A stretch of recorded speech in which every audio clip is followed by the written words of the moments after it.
New Jersey's 2% cap on police and firefighter arbitration awards must be renewed, or else taxpayers will see their services cut and property taxes rise, local government leaders said Friday. The cap on awards police and fire unions can win through interest arbitration sunsets at the end of the year. New Jersey mayors and county freeholders argued at a State House news conference that the ceiling is one of the most effective tools to keep them within a state-mandated 2% cap on increases in spending. A report on the interest arbitration cap is due by the end of the year. But local officials say they need to know, as they're building their budgets for next year, that they won't be sabotaged by higher arbitration awards if the cap isn't extended. Employers and labor groups head to arbitration when they deadlock over contracts. In the decades before the cap was installed, arbitration awards ranged from 2% to nearly 6%.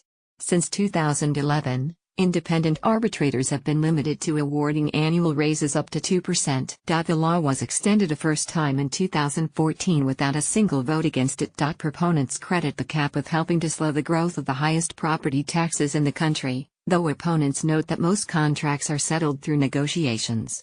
Last year, the average property tax bill in New Jersey was $8,549. New Jersey has twin caps on arbitration awards and annual increases in local government spending.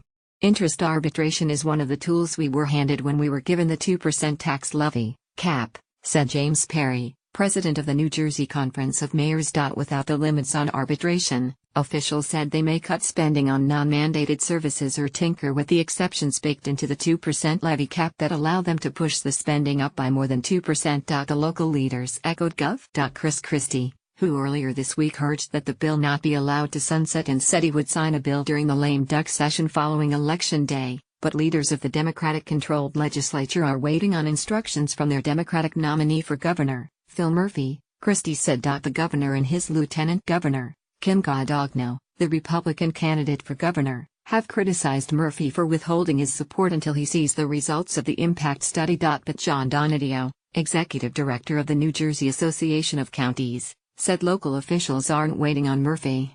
"We want this governor and this legislature to sign this bill into law now," he said. Patrick Colligan, president of the New Jersey State Policemen's Benevolent Association, later responded that proponents are holding down property taxes on the backs of police officers and firefighters.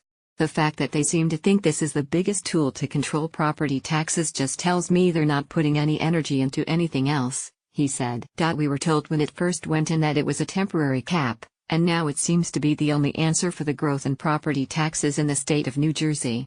I can't believe that this is the be-all and end-all to reduce taxes." Arbitration awards were naturally coming down in the years leading up to the cap. Average salary awards were between 2% and 4%, as arbitrators were already bound by a municipality's finances and ability to pay, Colligan said.